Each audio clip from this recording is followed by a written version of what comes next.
usuka kuphi nezo madoda? Wena usuka kuphi? Wena usuka kuphi? We are coming from Kuchikani. Okay. That's fine. Where are you coming from? Coming from Ghana. You're coming from Ghana? Yes. And when? Yeah. Coming from Ghana? Yeah. So you came to here? Yeah. Okay. We have an operation where we are saying from an outside country to come here in this country. So I will be coming to this town. My name is Kosikona. I'm the regiment's leader of the Zulu band. We are begging you, brothers, and you are our brothers. We are not going to fight with you. There will be no xenophobic attacks. There will be no fights, and we won't be taking any money from you, and we won't be taking your stuff. But we are kindly asking you to shut down these businesses because you can't come from Ghana to do here. Constitutionally, you can't do that. So we will come respectfully, and we are asking you as our African brothers to understand that it's no hate, there is no hate, but it is a constitutional right for South Africans to do small businesses like this. And if you are coming to do business in South Africa, you're supposed to have a 5 million investment. So, which I know that you guys have in the country. Because if, let's say, tomorrow you have a fight with me, and you stab me, and you kill me, you're supposed to go to jail. And after jail, you're supposed to be deported. But the state must use your money to do all that, not the statesman. Right? So we are asking you nicely to respect this. It's a peaceful engagement, and we are going to be coming to this.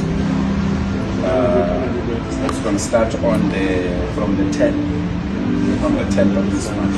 It's going to start. Okay, you are also guys coming from outside.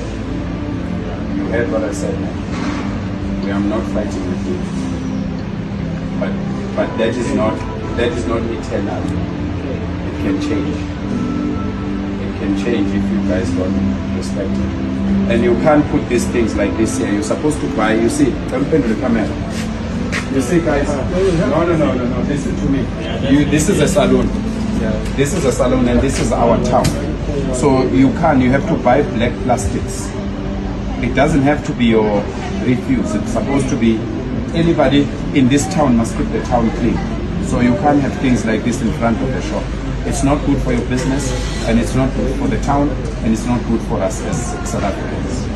Thank you, my brothers. Keep well. I will be coming and seeing you. So you start planning. You must start planning to shut down this business and go back to the country. All right. Thank you.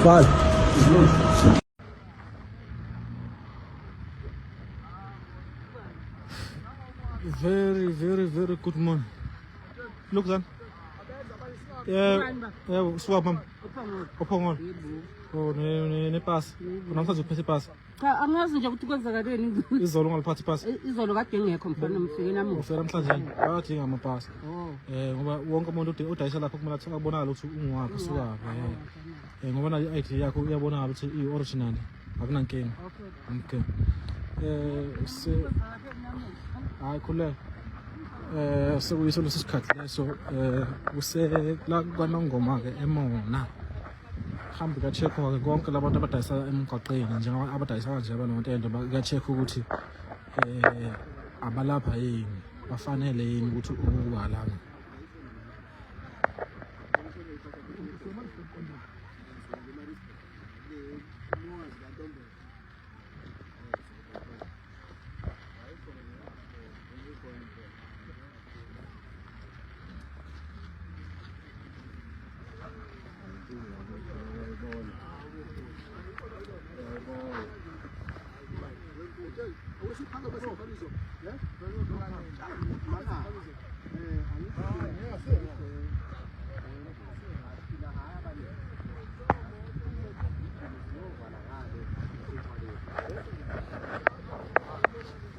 ngicela ushaye 1 minute lapha for ukuthi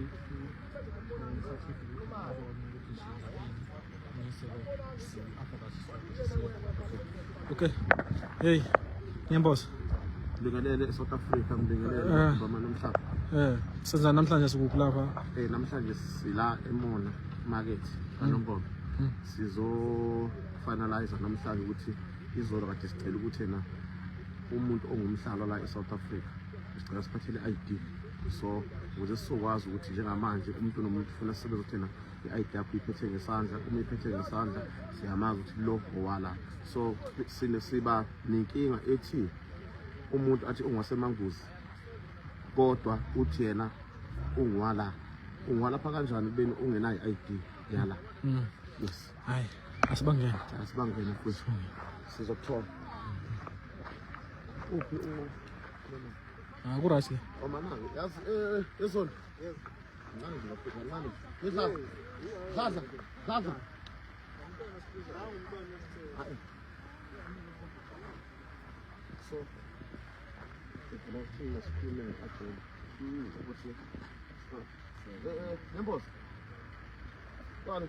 so sakade kade lando hayi lapho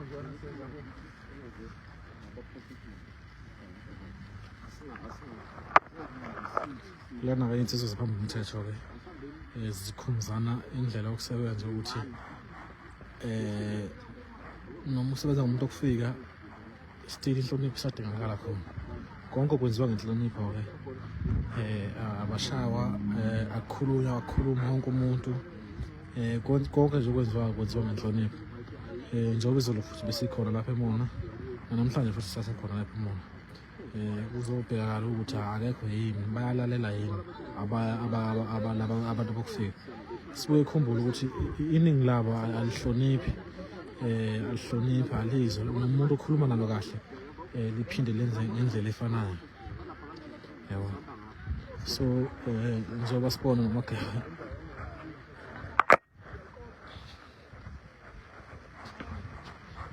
ingekufika le nto hayi yadayisa la ntona inkosi yaphela so Maputo eMaputo kuphi Mozambique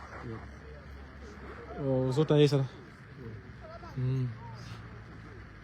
udayisa lokho mateki manje awuzwanga yini ukuthi kuthiwa eMona abadinga abantu okufika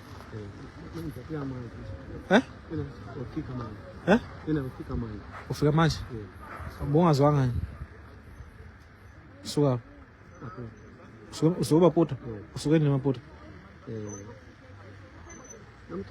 usuka namhlanje yabo mama angizange azona abantu abahlaniphile zathini abantu abahlaniphile zathini wena usuke eMaputo wena wazazi itete wazazi itete wasala njani itete junior zazi yini awazi mina Tame yatabuya yataisa la yahampa wafuti tabuya yataisa ipi yazazi ina imvume ukubala nje lipas sisi lona lipas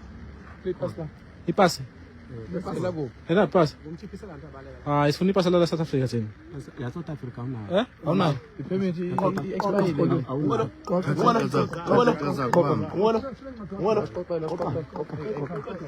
lelele usizo kanti yodwa ufuna ukukhuluma into eziningi namhlanje umuntu ayazi into omelenze ngoba ukuthatha impahla uyalayisha manje la ngaphandle ukuthi unemoto ya high car ngithanga lo muntu ojijika ngambe futhi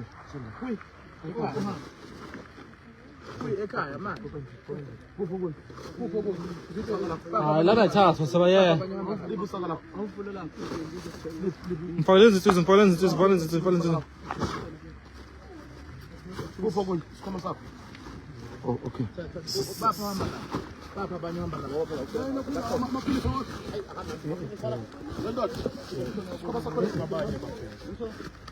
omunye lona akasale iqoqo ngomuntu oyedwa siqhubeke bapha abanye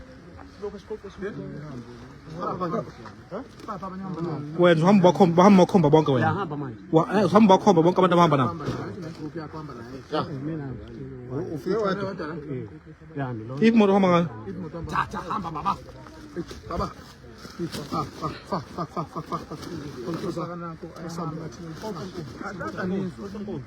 uzohayikhala lapha ngicishe Makisel mathatha. Makisel. Manje hayi. agibele noma nimgibeza imoto yegoli Egoleko kuyakhona. ohlanga nempilo bayithutha Imoto esekhona esekhona. yesaka kancane kanje angani phela akawuzi umhla ka30 akawuzi manje lokho abuya ngithi Wasala kanjani? aqhubekele phambili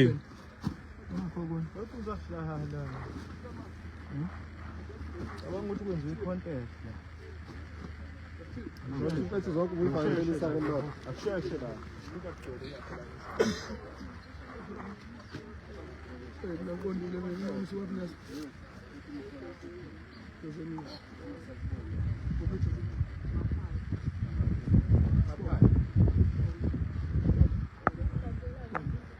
Thembe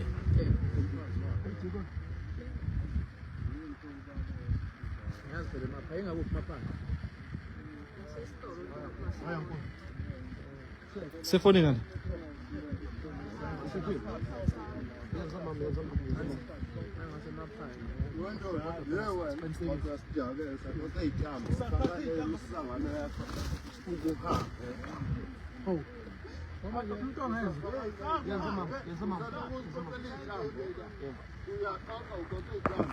ya sizolokusila nje sicela nje ukuthi nihlale nathi